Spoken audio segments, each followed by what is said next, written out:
Ya, terima kasih. Siap? Ya, rekan-rekan media, alhamdulillah proses Pilkada Jakarta sudah kita lalui ya, dengan biasa, seru, menegangkan ya. Saya kira itulah keindahan demokrasi yang kita jadikan sebuah cara kita memilih pemimpin, cara kita berbangsa dan negara. Nah, menanggapi hasil hitung cepat ya quick count, kami mengamati mayoritas belum ada yang tembus satu putaran atau 50% ya. Semua ada di margin error ya.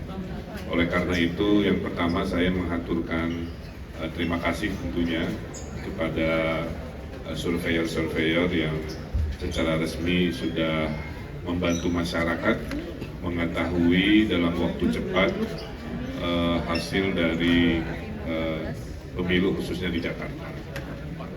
Saya mengaturkan terima kasih pada warga Jakarta yang sudah berpartisipasi ya, dalam Pilgub Jakarta ini, khususnya kepada warga-warga Jakarta yang menitipkan cita-cita semangatnya dengan memilih kami di TPS di tadi pagi.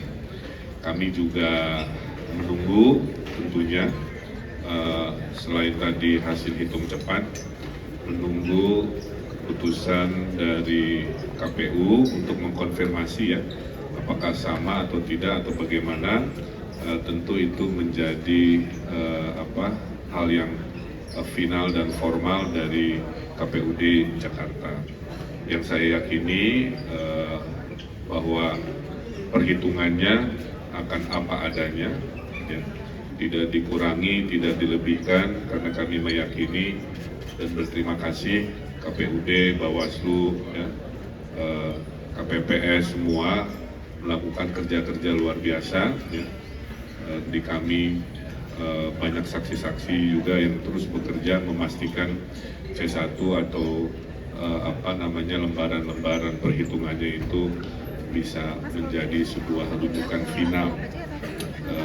Kebetulan di tim Ridho juga ada tim yang akan melakukan real count, sehingga ini bisa nanti memperkuat apakah hasil quick count dengan real count dari berbagai sumber ini mengkonfirmasi yang kita sebut apa adanya. Andaikan ternyata harus 2 putaran, tentu kita terus bersemangat ya, dan berkomitmen untuk menjalankan proses yang kedua ini dengan jujur, dengan integritas, agar yang terpilih betul-betul memiliki legitimasi ya, dalam menjadi pemimpin di Jakarta. Kami juga sudah menerima masukan-masukan dan terus menerima masukan-masukan terkait apakah strategi masih ada yang kurang, apakah lain sebagainya, karena memang dinamika pilkada ini luar biasa, khususnya Jakarta yang menjadi pusat perhatian se-Indonesia sebegitu rupa, sehingga nanti tentu akan jadi sebuah kontemplasi dan strategi terkait apa yang akan kita lakukan. Nah, pada warga Jakarta tentunya tetaplah menunggu sampai keputusan resminya kalau nggak salah 16 sampai 18 Desember. Setelah itu kalau memang harus putaran kedua ya mari kita berkomunikasi lagi, aspirasi-aspirasinya tentu akan kita dengar dengan segala bentuk kampanye di tahap kedua yang tentunya harus lebih baik. Tapi secara umum menurut saya Pilkada Jakarta ini berbeda ya dibanding 5 tahun sebelumnya. Jadi lebih rekonsiliatif kan.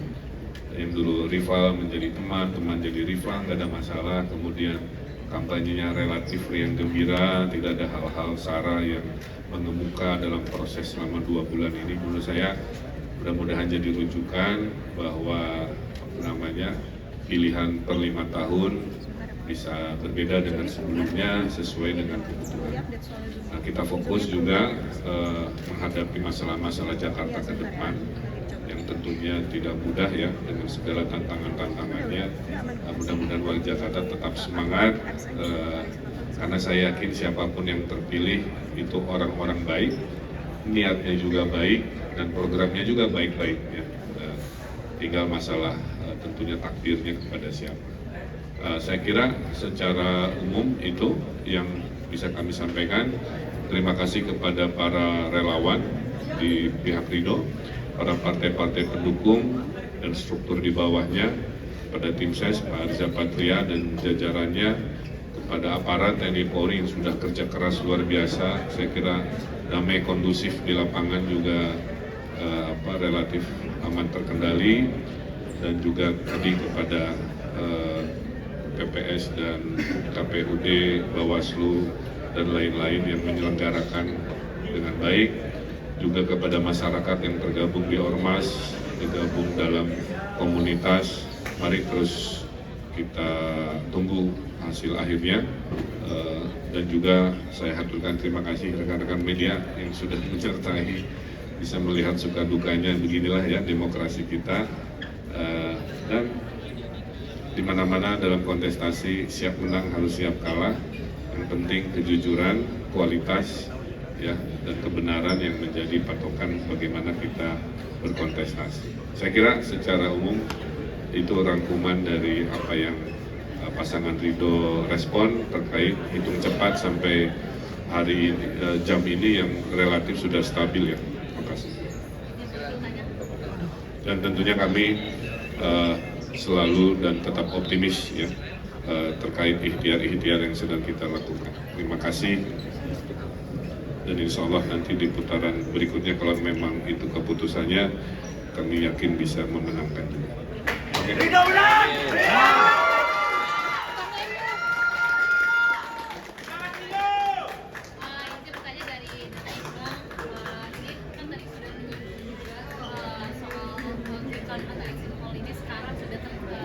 Stabil dan tadi menyinggung soal putaran. Nah ini memang di lapangan oleh tim Ridho juga dari sisa kerja yang selama ini yang diterima memang sudah pasti 2 putaran, dan kalau memang 2 putaran dan yang diterima kalah atau posisi menang gitu.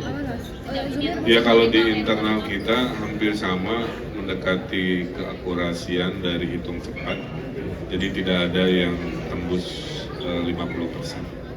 Jadi artinya per hari ini laporan ke kami dengan yang terbaca di media cenderung sama. Posisi Kang Emil, izinkan kalau misalnya memang terjadi putaran kedua, apa strategi yang akan dilakukan? Kemudian kan menunggu sampai 18 Desember itu apa yang kira-kira Kang Emil dan Pak Sus lakukan? Ya tentunya kalau sambil menunggu, yang paling baik yang kita lakukan adalah mengukur ulang semua langkah-langkah yang pernah dilakukan, melihat data-data, kita kuat di mana, lemah di mana. Kita cek juga partisipasi publik ya, yang di lapangan cenderung turun dibanding pilkada 5 tahun lalu.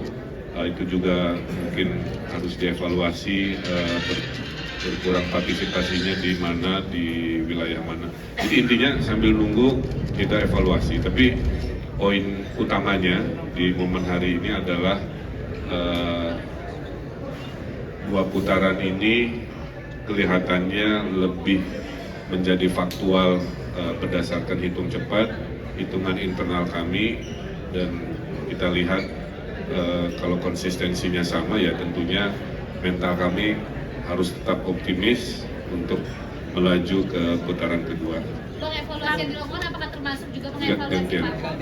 Kan ini kan hasil quick count yang keluar itu kan agak berbeda dengan slogan yang selama ini dikatakan oleh Ridho ya, 1 putaran. Ini sejauh ini emang kalau Kang Emil lihat apa sih kekurangan di lapangan selama kampanye itu kan sehingga kemungkinan ada 2 putaran itu? Ya evaluasinya terlalu banyak ya Mbak. Jadi dinamik politik itu bukan matematik ya. Ada banyak faktor yang tidak bisa saya sampaikan secara mudah dalam doorstop ini, tapi poinnya hasil evaluasi, hasil hitung cepat ini justru baru akan dievaluasikan, baru akan dibahas, sehingga saya belum punya jawaban pasti dimensinya seperti apa karena terlalu kompleks. Apalagi kalau saya perbandingkan dengan 2 pilkada yang pernah kami lalui itu memang parameternya ternyata jauh berbeda. Kang, izinkan melihat potensi 2 putaran ini kan Kang Emil kan sendiri didukung dengan banyak partai politik. Kang Emil sendiri melihatnya apakah partai pengusung Kang Emil sudah bekerja dengan maksimal? Ya, tadi ini pertanyaannya sama, bahwa dimensi yang akan dikontemplasi, dievaluasi itu banyak sekali, tentang koalisinya, tentang metode kampanyenya, tentang bagaimana merespon terhadap pola-pola komunikasi warga Jakarta gitu ya, dan lain sebagainya. Jadi mohon mungkin tidak bisa satu persatu spesifik ya, karena itu bahan yang akan kita rumuskan, rapatkan. Sekarang hanya fokus bahwa kami cenderung dan terbukti selama 2 kali pilkada mempercayai hasil hitung cepat. Itu aja poin utamanya. Kemudian kami akan menunggu apakah hitung cepat yang rata-rata memang mirip dengan pengumuman akhir dari KPUD-nya. Sambil menunggu kami melakukan menerima masukan dan evaluasi, dan tentunya mengaturkan tadi terima kasih dengan semangat optimisme di putaran kedua, insya Allah bisa jauh-jauh lebih baik. Terakhir, Ini ada suara 10% di lembaga pilkada itu masih ada di 02 gitu. Apakah ada upaya untuk komunikasi dengan 02? kalau komunikasi selalu dilakukan ya, karena satu suara pun penting. Memang yang luar biasa di luar prediksi ya, mungkin teman-teman media menyimak yang 02 juga itu contoh surveinya selalu di angka 5, 3, 4, realitanya tembus 10%. Ini kan luar biasa ya. Jadi hormat saya juga untuk kontestasi dari Pak Dharma dan Pak Kun yang fighter juga, luar biasa. Saya kira itu menjadi sebuah catatan, dan karena kalau nanti kami ke putaran kedua hanya 0103 ya, maka kami harapkan kepada warga yang melabuhkan suara di 02 bisa kita raih, kita komunikasikan dengan cara sebaik-baik. Saya kira itu. Terima kasih. Selamat sore. Assalamualaikum warahmatullahi wabarakatuh.